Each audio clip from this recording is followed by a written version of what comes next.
The international adoption of South Korean children is a recent historical process triggered, initially by casualties of the Korean War after 1953.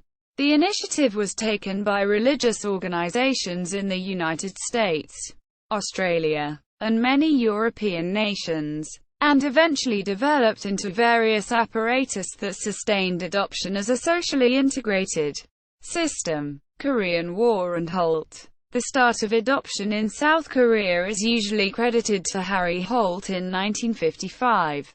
He wanted to help the children of South Korea and so adopted 8 children from South Korea and brought them home. He then created Holt International Children's Services in 1955. Holt created the system since before that point overseas adoption was not common in Korea. International adoption of South Korean children started after the Korean War, which lasted from 1950 to 1953. When the war was over, many children were left orphaned. In addition, a large number of mixed-race (GI) babies, offspring of U.S. and other Western soldiers and Korean women, were filling up the country's orphanages. Touched by the fate of the orphans, Western religious groups, as well as other associations, started the process of placing children in homes in the United States and Europe. Adoption from South Korea began in 1955 when Bertha and Harry Holt went to Korea and adopted 8 war orphans. Rothschild. The Progressive. 1988. After passing a law through Congress, their work resulted in the founding of Holt International Children's Services. The first Korean babies sent to Europe went to Sweden via the Social Welfare Society in the mid-1960s. By the end of the decade, the Holt International Children's Services began sending Korean orphans to Norway, Denmark, Belgium, the Netherlands, France, Switzerland and Germany. For the next decade, most of the children adopted from Korea were fathered by American soldiers who served in the Korean War, but American Asians presently account for fewer than 1% of adoptees. Foreign adoptions serve many purposes for the government. Rothschild. The Progressive. 1988. South Korea, then, formulated the Ministry of Social Affairs for overseas adoption. The first wave of adopted people from Korea came from usually mixed-race children whose families lived in poverty. The children's parents were often American military men and Korean women. In the 1970s and 1980s, the reasons for adoption shifted.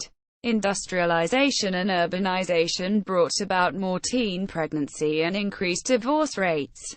The centralization also led to the poverty of many rural areas, which was a contributing factor to adoption. Also, it brought about more children who were born out of wedlock. This brought about higher abandonment rates. Korea's domestic adoptions.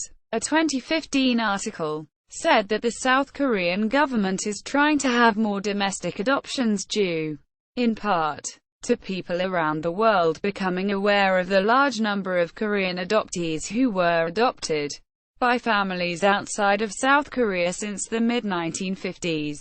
Because the South Korean government doesn't want to have the reputation of a baby exporting country, and due to the belief that Koreans should be raised with Korean culture, the South Korean government has been trying to increase domestic adoptions. However, this has been less than successful over the decades. The numbers only picked up after 2007. However, the numbers of domestic adoption fell in 2013 due to tighter restrictions on eligibility for adoptive parents. However, the number in babies has also gone up with the forced registration of babies. Also a new law, leading to more abandonment. The primary reason as of 2015 for the majority of surrenders within South Korea is single mothers are still publicly shamed within Korea, and the South Korean mothers who give their kids up for adoption have been mostly middle or working-class women since the 1990s. The amount of money single mothers can receive within the country is 70,000 won per month. Only after proving poverty versus the tax break from adopting domestically is 150,000 won per month, which is unconditional, whereas it's conditional in the case of single mothers. 33 facilities for single and divorced mothers, but the majority of them are run by orphanages and adoption agencies. In a 2009 article, Stephen C. Morrison, a Korean adoptee, said that he wanted more Koreans to be willing to adopt Korean children. Morrison said that he felt the practice of Koreans adopting Korean children in secret was the greatest obstacle for Korean acceptance of domestic adoption. Morrison also said that in order for domestic Korean adoption to be accepted by Koreans, he felt that Korean people's attitudes must change, so that Koreans show respect for Korean adoptees, not speak of Korean adoptees as exported items, and not refer to Korean adoptees using unpleasant expressions, of which Morrison gave the example, "a thing picked up from under a bridge." Morrison said that he felt that the South Korean government should raise the allowable age at which Korean parents could adopt Korean orphans and raise the allowable age at which Korean orphans could be adopted by Korean parents, since both of these changes would allow for more domestic adoptions. Even in its capacity as a global economy and OECD nation, Korea still sends children abroad for international adoption. The proportion of children leaving Korea for adoption amounted to about 1% of its live births for several years during the 1980s. Kane, 1993. Currently, even with a large drop in the Korean birth rate to below 1.2 children per woman and an increasingly wealthy economy, about 0.5%, 1 in 200, of Korean children are still sent to other countries every year. To stem the number of overseas adoptions, the South Korean government introduced a quota system for foreign adoptions in 1987, and under the system, the nation reduced the number of children permitted for overseas adoption by 3 to 5% each year, from about 8,000 in 1987 to 2057 in 1997. The goal of the plan was to totally eliminate foreign adoptions by 2015. But in 1998 the government temporarily lifted the restrictions, after the number of abandoned children sharply increased in the wake of growing economic hardships. Notable as a focused effort of the 2009 South Korean government to seize international adoption out of South Korea, with the establishment of K-Care and the Domestic Adoption Promotion Law. A 1997 news article said that South Korea was giving incentives in the form of housing, medical and educational subsidies to Korean couples who adopted Korean orphans to help encourage domestic adoption. But the Korean couples in South Korea who did adopt tended to not use these subsidies, because they did not want other Koreans knowing that their children were not their biological children. A 2005 news article said that South Korean actress Shin A-ra and South Korean actor Cha In-pyo publicly adopted a Korean daughter after already having a biological son together. And the news article said that by publicly adopting a Korean orphan, the couple could cause other Koreans to change their views about domestic adoptions in South Korea. Revised Special Adoption Act. The Revised Special Adoption Act, which was enacted in South Korea in 2012, made domestic adoptions in South Korea recorded as the biological children of the Korean adoptive parents. But this did not make adopting Korean children equal to adding a blood relative in the minds of Koreans, regardless of how domestic Korean adoptions would now be considered for legal purposes. Media coverage of adoption. South Korean media coverage. In 1988, when South Korea hosted the 1988 Summer Olympics, the international adoption of South Korean children became the focus of global attention. and the issue became a source of national humiliation for South Korea. Politicians claimed that they would try to stop child exports, so they set an intended end date and a quota for international adoptions. However, the quota has been exceeded several times, and the intended end date has been extended several times.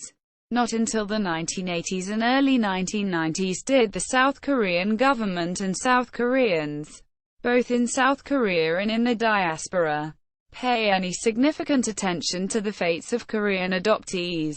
The nation was not prepared for the return of their lost children, but the numerous adult Korean adoptees who visited Korea as tourists every year, in addition to raise public awareness of the Korean adoptee diaspora, forced Korea to face a shameful and largely unknown part of their history. South Korean President Kim Dae-jung invited 29 adult Korean adoptees from 8 countries to a personal meeting in the Blue House in October 1998. During this meeting he publicly apologized for South Korea's inability to raise them. Since then, South Korean media rather frequently reports on the issues regarding international adoption. Most Korean adoptees have taken on the citizenship of their adoptive country and no longer have Korean passports. Earlier they had to get a visa like any other foreigner if they wanted to visit or live in South Korea. This only added to the feeling that they were not really South Korean. In May 1999, a group of Korean adoptees living in Korea started a signature collection in order to achieve legal recognition and acceptance. Schumacher, 1999. At present, 2009, the number of Korean adoptees long-term residents in South Korea, mainly Seoul, is estimated at approximately 500. It is not unlikely that this number will increase in the following decade. International adoption from South Korea peaked in the mid-1980s. A report from Global Overseas Adoptees Link, GOAL, indicates that the long-term returnees, more than 1 year, are predominantly in their early 20s or early 30s. One factor that helped make the subject of Korean adoptees part of the South Korean discourse was a 1991 film called Suzanne Brink's Errorang, which was a film about the life story of a Korean adoptee who grew up in Sweden. This film made the subject of the international adoptions of Korean children a hot topic in South Korea, and it made South Koreans feel shame and guilt regarding the issue. A 1997 news article said that Koreans in South Korea often believed that adoptive families in other countries had ulterior motives for adopting Korean orphans due to the Korean belief that parents cannot love a child who is not their biological child. And the 1997 news article said that South Korean news reports speculated that adoptive families in other countries adopt Korean orphans for the ulterior motive of turning them into domestic servants. North Korean media coverage. A 1988 news article said that the Director General of South Korea's Bureau of Family Affairs in the Ministry of Health and Social Affairs said that the large number of international adoptions out of South Korea had been an issue used as part of North Korea's propaganda against South Korea in the 1970s. As part of North Korea's propaganda against South Korea in the 1970s, North Korea decried the large numbers of international adoptions of South Korean children, and North Korea decried what it considered to be South Korea's practice of selling South Korean children. The South Korean Director General wanted to decrease the numbers of South Korean children being adopted internationally, so North Korea would no longer have the issue to use for its propaganda against South Korea. The 1988 news article said that North Korea did not allow couples in other countries to adopt North Korean children. The Pyongyang Times, a North Korean newspaper, printed, "The traitors of South Korea, old hands at treacheries, are selling thousands tens of thousands of children going ragged and hungry to foreign marauders under the name of adopted children. Quote, a magazine article in The Progressive, an American magazine, detailed the international adoption of South Korean children coinciding with the 1988 Summer Olympics in South Korea. This magazine article was serialized by the People's Korea, a pro-North Korea magazine, and the resulting publicity caused South Korea to have the image as the #1 child exporting country of the world. Adoptees returning to South Korea. Adoptees returning to visit South Korea.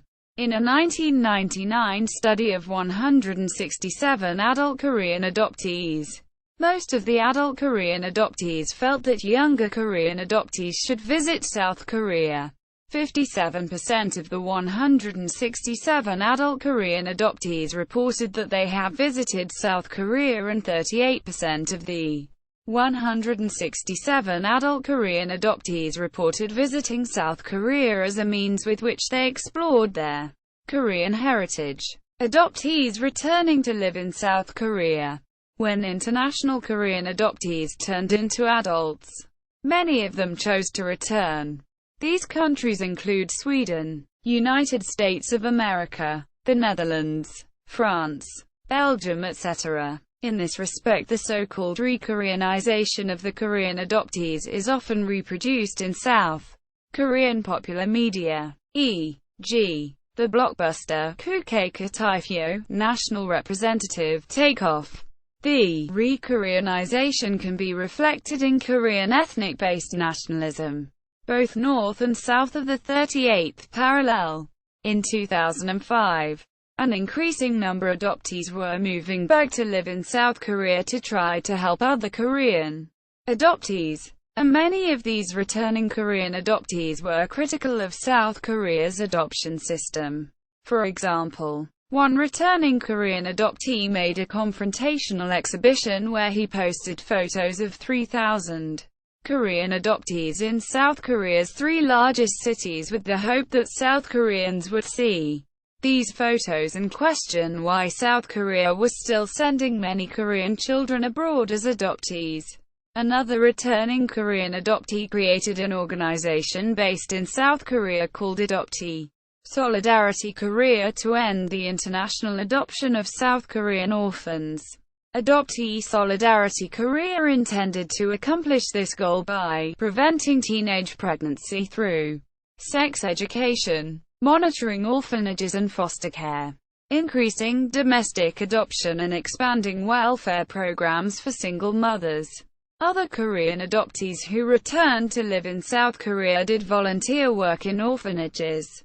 Korean adoptees who return to live in South Korea choose to use a Korean name, their adopted name, or a combination of both while living in South Korea. One returning adoptee said that they chose to use a combination of both names to indicate their status as a Korean adoptee. Another returning Korean adoptee chose to use a Korean name, but the name they decided to go by was one that they chose for themselves and not the Korean name, which was originally assigned to them by their orphanage when they were an orphan. Another returning Korean adoptee decided to go by their original Korean name over their adopted Belgian name, because their Belgian name was difficult for other people to pronounce. Korean adoptees who return to live in South Korea from the United States generally hold higher paying jobs in South Korea that involve speaking English and teaching, while Korean adoptees who return to live in South Korea from European countries that use other languages generally get involved with lower-paying jobs in restaurants, bars and stores while living in South Korea.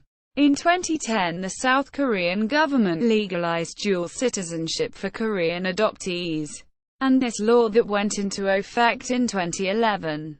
Adoptees deported back to South Korea. A 2016 news article said that the South Korean government had record of 10 Korean adoptees who were deported from the United States back to South Korea. Korean patrilineal blood culture. According to a 1988 news article, South Korean culture is a patrilineal culture that places importance on families related by blood. The importance of bloodline families is the reason why Koreans do not want to adopt Korean orphans, because the Korean adoptee would not be the blood relative of the adopted parents. Korean patrilineal culture is the reason Korean society stigmatizes and discriminates against unwed Korean mothers and their kids, making it so the unwed mother might not be able to get a job or get a husband. A 2014 news article said that unwed mothers suffer a social stigma in South Korea, because having a child out of wedlock is an act that goes against Korean patrilineal bloodline culture. The 2014 news article also said that Korean adoptees suffer a social stigma in South Korea, because Korean adoptees have been cut loose from their bloodlines. A 2015 news article said that there is still a strong social stigma against unwed mothers and illegitimate children in South Korea.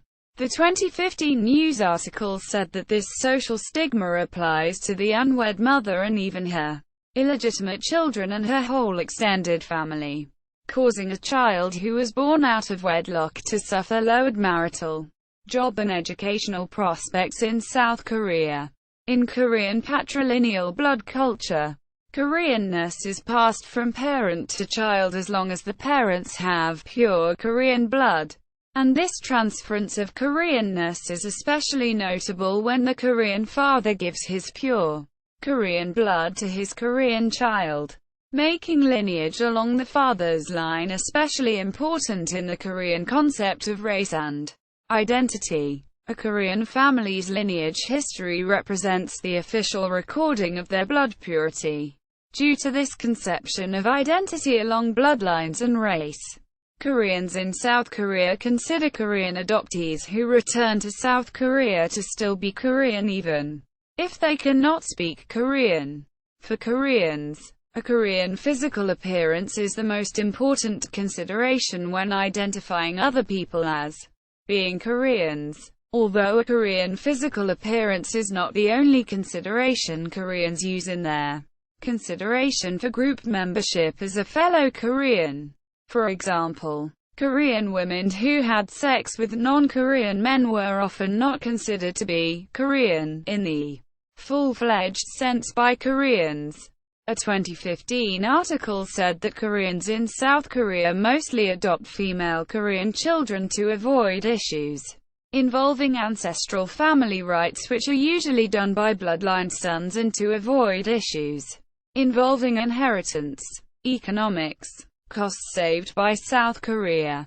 A 1988 news article said that the South Korean government made $15 to $20 million per year by the adoption of Korean orphans by families in other countries. The 1988 news article also said that the adoption of Korean orphans out of South Korea had three more effects. It saved the South Korean government the costs of caring for the Korean orphans.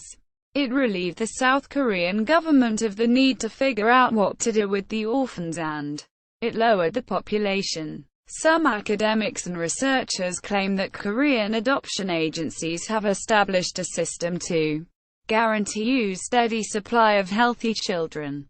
Dobbs, 2009.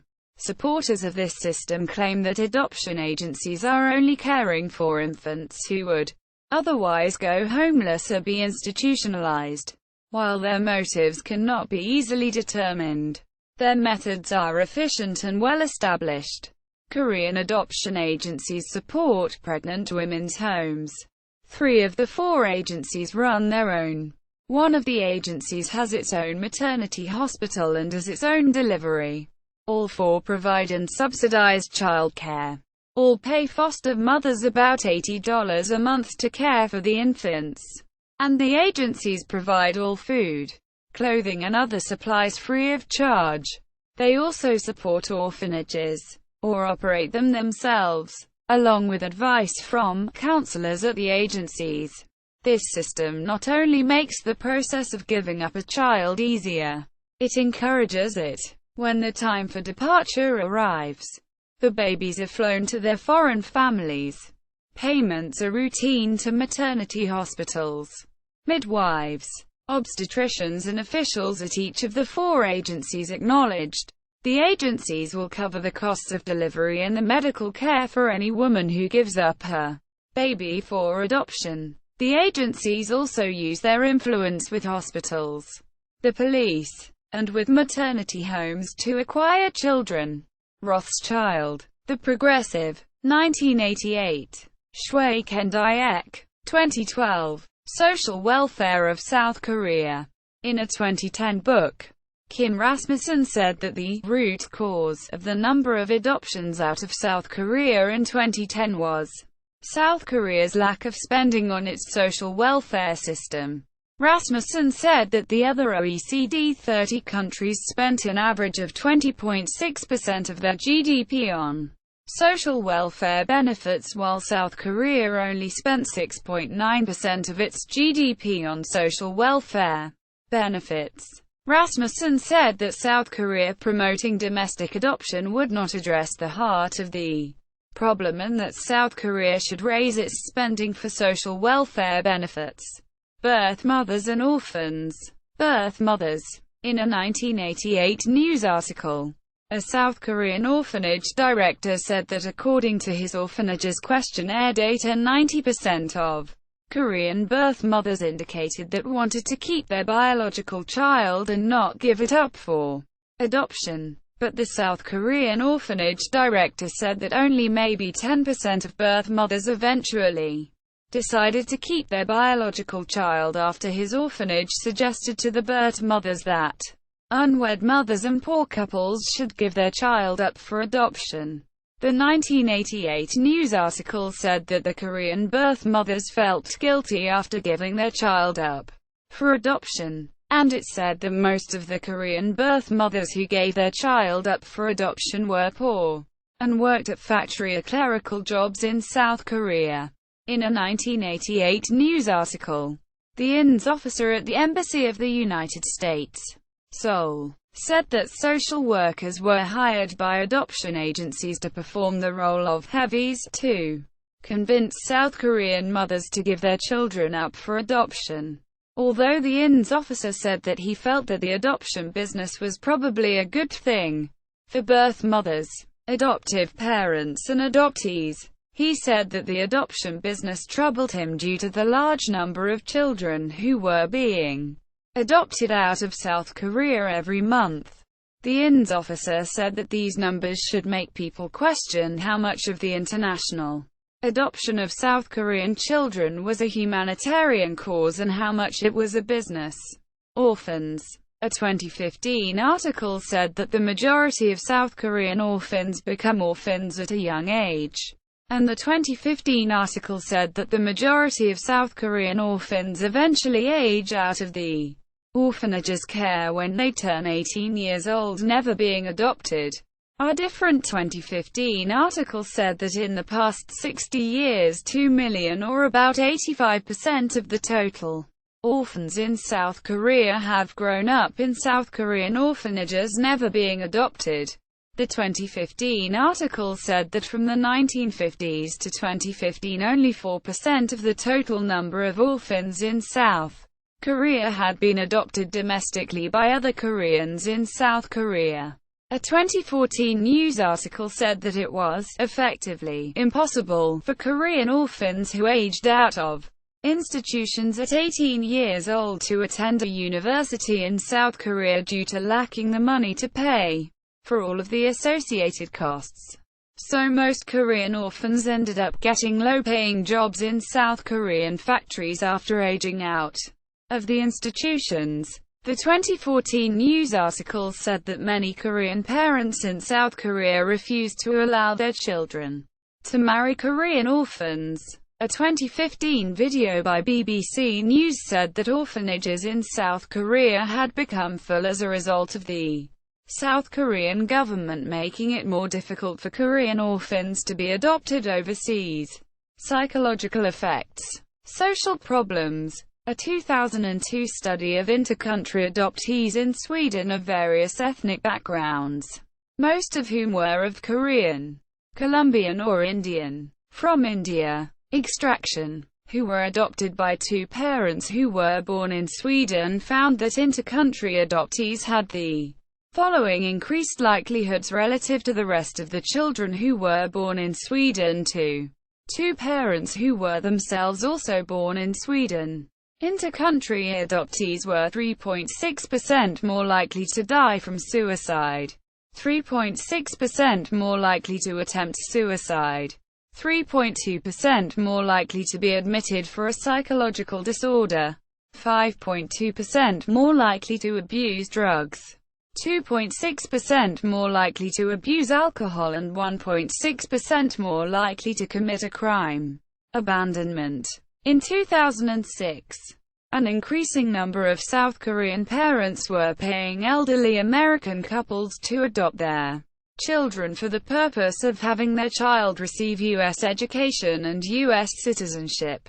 However, Korean children who were put up for adoption for the purpose of receiving U.S. education and U.S. citizenship often felt betrayed by their biological parents. Getting U.S. citizenship this way required the adopted child to be adopted before their 16th birthday and stay with their adopted family for at least 2 years. In a 1999 study of 167 adult Korean adoptees, the majority of the adult Korean adoptees struggled with the thought of how their birth mother could have given them up for adoption. Korean culture socialization. A 2012 study of Korean adoptees in the United States found that white parents of Korean adoptees, whose average age was 17.8 years old, tended to try to socialize their adopted Korean children to Korean culture by doing overt actions such as going to Korean restaurants, having them attend Korean culture camp rather than having conversations with them about Korean ethnic identity or being a racial minority in the United States. The study said that for many families, doing these overt actions was easier and more comfortable for them than discussing the personal issues of ethnic identity or being a racial minority in the United States. In a 2005 article, a 38-year-old Korean adoptee who was adopted in the United States said that social workers told her adoptive parents to not raise her with ties to South Korea, because the social worker said that doing that would confuse her.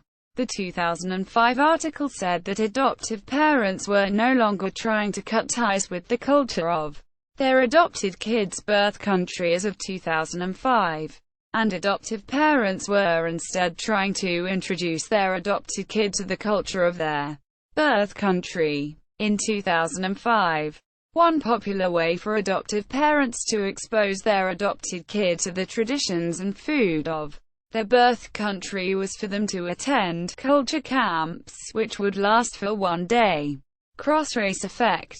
A 2005 study of the cross-race effect used Korean adoptees whose average age was 27.8 years old who were adopted when they were between 3 and 9 years old by European Caucasians in France, and the study also used recent Korean immigrants to France. The study had the participants briefly see a photograph of a Caucasian or Japanese face. Then the participants had to try to recognize the same Caucasian or Japanese face which they had just seen from a pair of either Caucasian or Japanese faces. The Korean adoptees and French people could recognize the Caucasian faces better than they could recognize the Japanese faces. But the recent Korean immigrants could recognize the Japanese faces better than they could recognize the Caucasian faces, suggesting that the cross-race effect can be modified based on familiarity with certain types of faces due to experiences starting after 3 years of age. Implicitly raised as white. C. N. Le, who is a lecturer at the Sociology Department at the University of Massachusetts Amherst, said that Korean adoptees and non-white adoptees in general who are raised by white families are raised to implicitly think that they are white.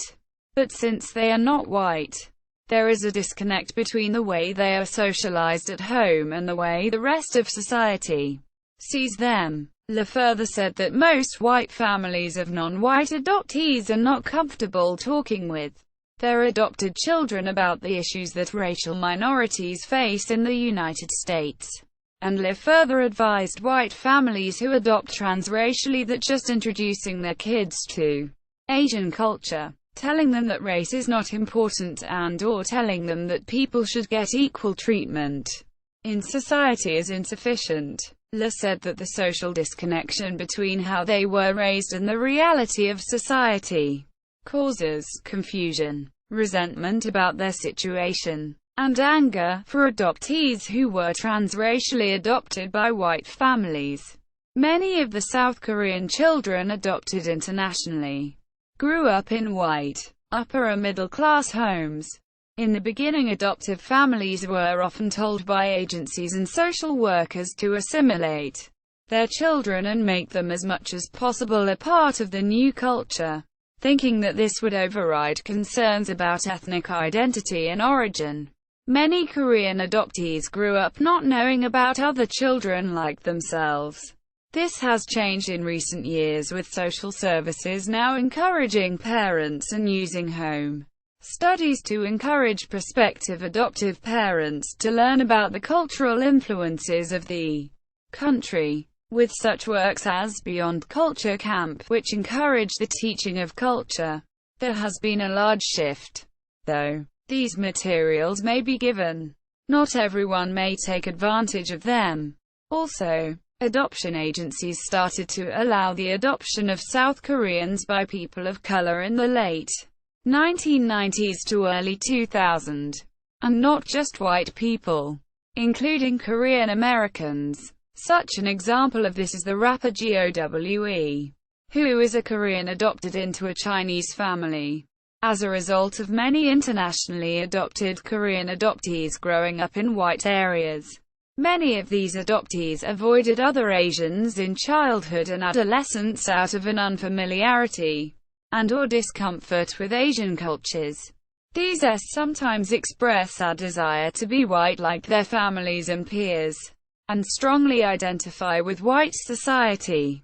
As a result, meeting South Koreans and Korean culture might have been a traumatic experience for some.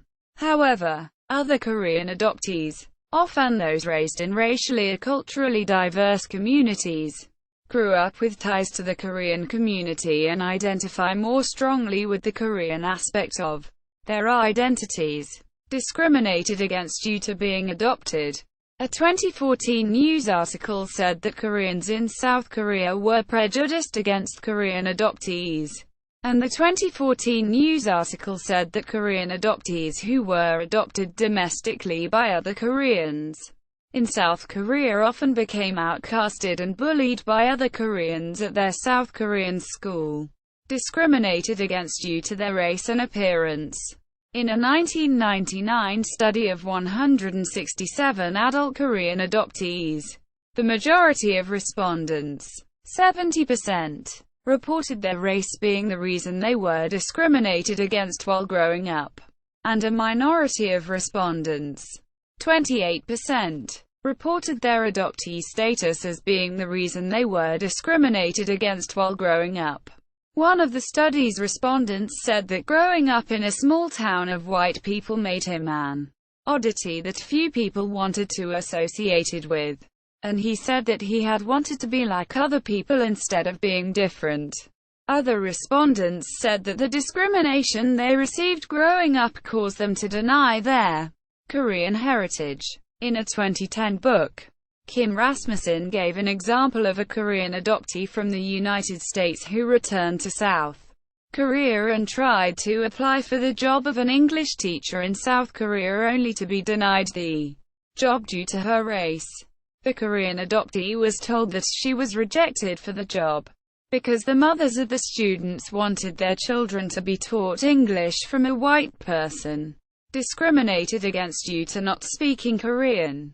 In a 1999 study of 167 adult Korean adoptees, the majority of respondents, 72%, reported that they had no ability with the Korean language, and only a minority of respondents, 25% reported that they had any ability with the Korean language. Of the study's respondents who visited South Korea, 22% described their visit as a negative experience, and about 20% described their visit as a both negative and positive experience.